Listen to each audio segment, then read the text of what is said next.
Fala, galerinha do xadrez, tudo beleza? E do xadrez? Tudo beleza? Tudo beleza. Pessoal, trouxe uma partida aqui entre Alan Pichot, grande mestre argentino, e aqui o Anish Giri, a partida que aconteceu agora no Meltwater Chess 2021. E essa partida ela é demais, pessoal. Lembrando o Anish Giri que venceu aí o torneio. Vamos dar uma olhada aqui como é que ele joga essa defesa siciliana aqui, o Giri. Vamos lá. O Alan Pichot abre com o peão do rei E4, C5 a defesa siciliana pelo Giri, cavalo em F3, D6, D4 abrindo a siciliana, C por D4, cavalo por D4, cavalo F6 atacando o peão central, cavalo C3 protegendo, e aqui a 6, a variante Najdorf da defesa siciliana. Olha só o Giri jogando uma variante do Najdorf, Miguel Najdorf, era um jogador argentino, né, a lenda aí do xadrez argentino. Então aqui o Giri jogando uma variante argentina contra o argentino Alan Pichot. Vamos lá. Bispo G5 aqui pelo Alan Pichot, indo para uma variante bastante agressiva aí com Bispo G5. E6, F4 já atacando na ala do rei. Cavalo BD7 desenvolvendo Dama E2, preparando o grande roque, Dama C7. Grande roque e aqui o Giri já solta a mão aqui, o ataque na ala da dama com B5. A3 pelo Alan parando o peão aí da coluna B. Bispo E7 desenvolvendo Bispo por F6, esse lance captura aí uma peça, cavalo por F6 capturando a peça de volta. E a ideia dessa troca é seguir com G4 e dar a casa de G5 para o peão. A partida seguiu com cavalo D7, o Giri já se antecipa a esse ataque que estaria por vir. O Pichot segue com G5 e agora torre B8 aqui pelo Giri, colocando mais armas na ala da dama. H4 aqui pelo Alan Pichot e o Giri não perde tempo para fazer roque aí. Segue agora com B4, atacando tudo. Temos A por B4, torre por B4 e agora F5. Essas sicilianas aí de roques de lados opostos são maravilhosas. Nesse caso nem é de roques de lados opostos, né? É grande roque contra rei no centro. Isso aqui é maravilhoso. F5 atacando tudo aqui em E6. E agora o Giri faz o lance cavalo C5, trazendo mais duas defesas aqui para o ponto de E6, né? O peão que estava defendido uma vez só, agora tem 3 defesas depois desse lance. E agora nós temos bispo em H3. Pressão total no ponto de E6, 3 ataques, 3 defesas. O Giri se sente confortável para continuar atacando. Dama B6, pressionando o peão agora de B2. Temos F por E6, F por E6. E aqui, torre de H em F1, o Alan Pichot fala para o Giri, você não deu roque, não vai dar nunca mais nessa partida. Torre de H em F1, colocando uma torre poderosa aqui na coluna F. Ataques na coluna F poderão existir aí na partida, né? Você pode estar se perguntando, Rafael, aqui o Giri jogou F por E6, não daria para fazer uns ataques aqui de checkmate e tudo mais? Na verdade, o cavalo está segurando bem a casa de B1, né? Aqui torre por B2 seria perdedor. Depois de E por F7, rei por F7, poderia seguir aqui torre de H em F1 cheque, com uma posição bastante incômoda. O rei não pode ir para G8, senão vai levar checkmate, teria que ir para E8 e o bispo está caindo, bispo por C8, e aqui o Alan Pichot teria uma posição vencedora. Então essas posições são perigosíssimas, não pode errar um lance aqui, se errar um lance perde a mão, acabou a partida, né? Então aqui não dá para seguir agredindo. O melhor mesmo foi o que o Giri fez, capturar F por E6 e agora a torre de HF1 realmente vai ter que jogar com o rei no centro aí o Giri. O Giri agora sim segue com torre por B2, temos dama em F3 aqui pelo Pichot, um poderoso ataque aqui na coluna F. E agora muitos jogadores seriam tentados aqui em jogar, vou jogar um torre F8 aí. Não foi o lance jogado pelo Giri, mas se ele tivesse jogado esse lance, a partida poderia seguir com dama H5 cheque e depois de G6, dama por H7, com um ataque monstruoso para as brancas, uma posição provavelmente vencedora. Tá caindo G6, tá caindo tudo, tá caindo E6, tá caindo a partida aqui, né? Então por isso que o Giri não fez isso e ele vai para um lance. É muito difícil de achar um lance aqui para as negras, pessoal. Olha essa posição, tenta encontrar um lance aqui. Na verdade todos os lances perdem, exceto um. E o Giri encontra esse lance que é considerado um lance brilhante aqui pelo chess.com, pelas engines, que é o lance torre B4. O único lance aqui que não perde para o Giri. Esse lance continua, ele tira a torre aqui do alcance do rei do Pichot, ele faz uma pressão no ponto de D4, esse lance, pressão em E4 também, e dá mobilidade para a dama, poder jogar um dama 5 no futuro. A chave toda desse lance é essa. A partida seguiu com dama F7, cheque, rei D8, não tem outra. Bom, rei D7, né, mas aqui rei D7 tá levando um cavalo D5 bonito aqui, ó, vamos ver. Rei D8 foi jogado. Olha como essas posições são perigosas. Você não pode errar um lance aqui, né? Rei D8 tem que jogar. Por quê? Porque esse rei D7 tá vindo cavalo D5, atacando D7, atacando B6, atacando B4, né? E aqui, enfim, o peão não pode capturar o cavalo porque o peão tá cravado. Então a situação é perigosíssima aqui. O lance jogado, por isso foi rei D8 aqui. E a partida seguiu então com dama por G7. Aqui o Alan Pichot ataca a torre do Guiri, traz mais uma proteção aqui pro cavalo em D4. O Guiri segue com paciência, segue aqui com bastante frieza, né, numa posição dessa, agora com torre E8, simplesmente colocando a torre em segurança, protegendo aqui o bispo, e o Alan Pichot segue agora com a torre em F7, né, a torre na sétima horizontal. O Guiri vai para mais um lance. O que jogar aqui de negras é muito difícil achar um lance aqui, pessoal.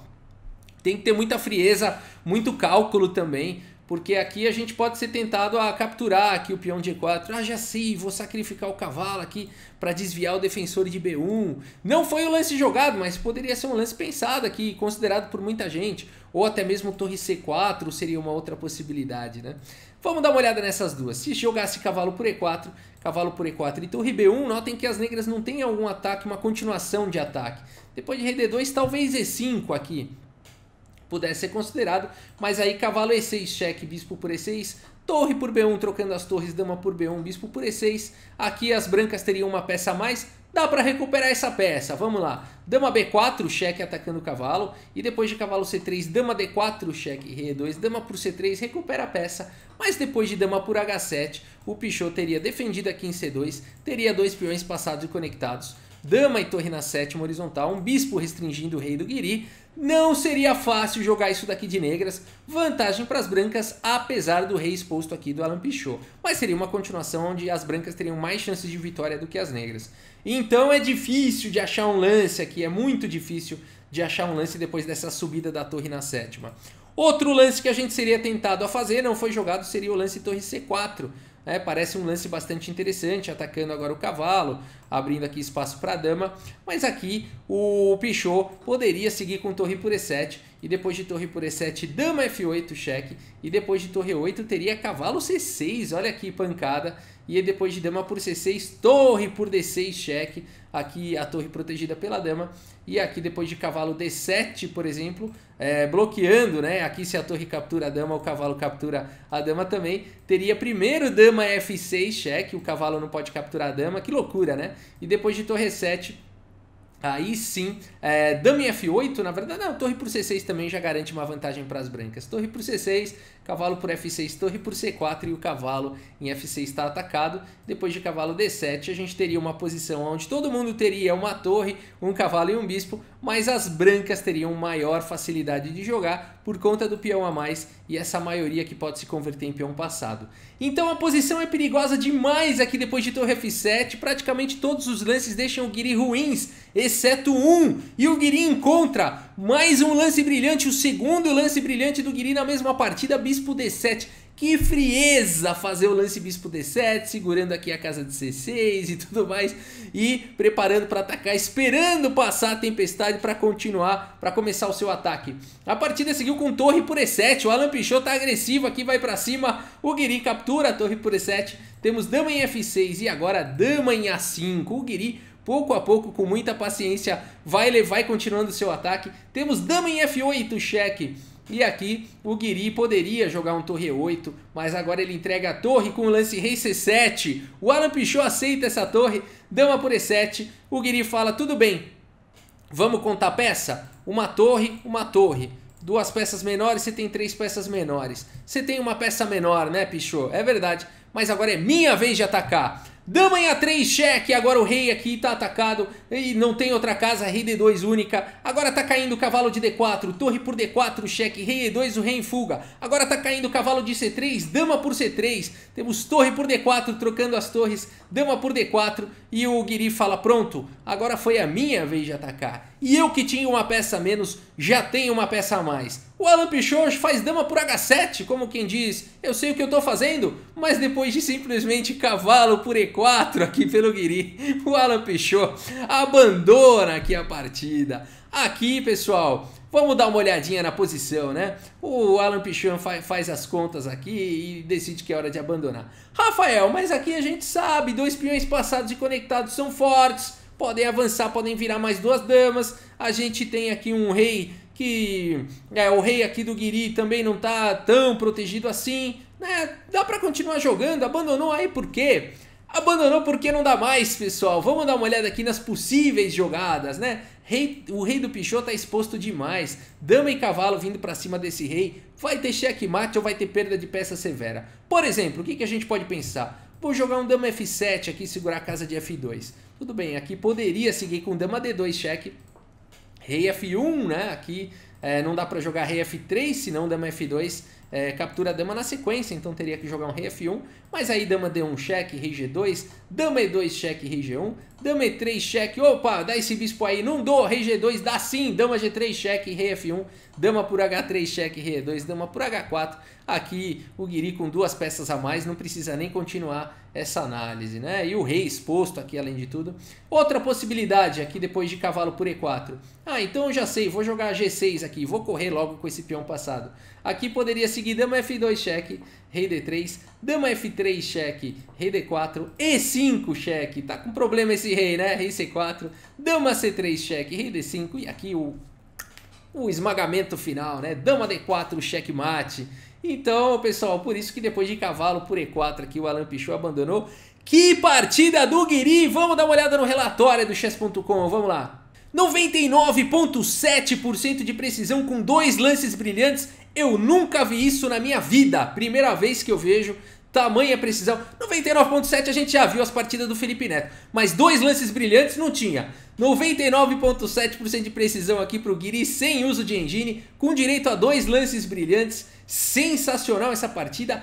Todos os lances do Guiri foram considerados os melhores lances e 8 lances de livro. Essa é a prova que o chess.com não dá 100% de precisão.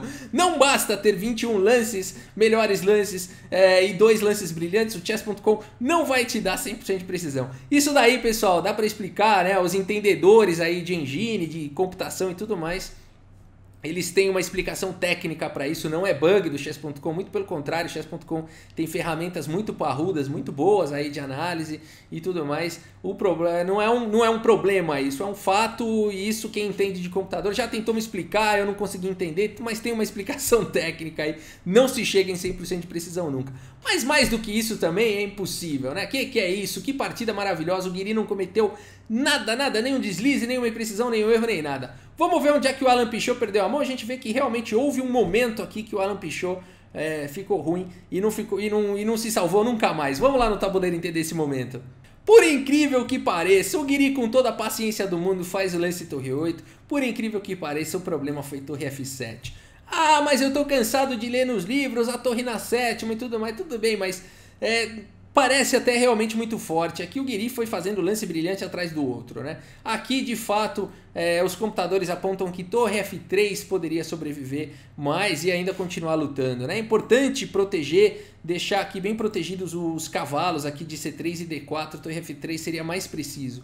Depois de bispo D7, por exemplo, o cavalo de D em E2, aqui o ponto todo é esse, as brancas têm que se proteger. Poderia seguir dama 5, bastante perigoso, e aí torre E3. Torre F8, por exemplo, trazendo mais uma peça para o jogo, dama por H7, cavalo A4, né? O Guiri, apesar dos peões do peão a menos aí, e esses peões passados e conectados do Alan Pichot, tem um forte ataque aqui na ala da dama. Depois de torre F1, por exemplo, torre E8, evitando as trocas, G6 avançando com o peão passado, o Guiri teria cavalo B2, né? Aqui teria que achar a torre G3, dando suporte para o peão passado e aguentar. Aqui teria que aguentar a pancada do Guiri. Nem todo jogador aguentaria agora o ataque que seguiria. Primeiro com o cavalo C4 ameaçando dama 1, seguido de dama por B1, checkmate. Aqui teria que jogar rei D1 para escapar do mate e poder cobrir com cavalo C1. Depois de dama 1, cheque, cavalo C1, viria cavalo B2, cheque. Rei D2, torre D4. Poucos jogadores sobreviveriam a isso, talvez apenas o Ivanchuk, né? Ficaria confortável de jogar o rei agora E2. Aí depois de cavalo A4 teria que jogar um G7, cavalo por C3 cheque, rei F3, cavalo por E4, quem sobreviveria a isso de brancas, né? Teria que achar G8 dama E aí o Guiri também teria que encontrar um lance como torre C4, né? Aqui não dá para capturar essa dama com torre por G8, senão torre por G8 cheque. E depois de bispo E8 as brancas teriam torre por E8 cheque, rei por E8, dama G8 cheque, rei D7 e dama por E6 cheque com vantagem, forte vantagem aqui para as brancas. Por exemplo, rei C6, dama C8 cheque, rei B6, cavalo B3 dando um duplo, dama C3 forçando a troca de damas, dama por C3, cavalo por C3 e cavalo por D4 com uma torre a mais aqui para as brancas. Então teria que aqui não capturar a dama, o Guiri também teria que achar a torre C4 aqui e depois aqui de dama por E7 cheque, rei por E7, daria para forçar a troca das damas. Com dama G7, dama por G7, torre por G7, rei D8 e aqui a gente teria então uma posição onde todo mundo tem duas torres, duas peças menores. O Guiri, ainda assim, teria um peão a mais, mas daria para o Alan Pichot continuar jogando isso. Ou seja, pessoal, impossível, né? Impossível entre seres humanos, numa partida 15+10, de 15 minutos para cada jogador. Completamente impossível essa variante. Para que você fez ela, então? Não sei, ela não presta para nada, mas aqui apenas para mostrar que torre F7 foi o problema e torre F3 poderia sobreviver, ainda assim com muita dificuldade para as brancas, né? Então o Guiri realmente jogou um xadrez de extrema profundidade aqui, de extremo entendimento, né, de xadrez, uma partida maravilhosa. Mostrou ali, foi tendo paciência, segurando o ataque do Alan Pichot e na hora certa encaixou um ataque genial. Se você gostou aí dessa partida, deixa sua curtida, deixa seu like. Se você gosta de vídeos de xadrez, inscreva-se no canal. E é isso, muito obrigado pela sua audiência, um grande abraço para todos vocês e até a próxima, valeu! No tabuleiro de xadrez.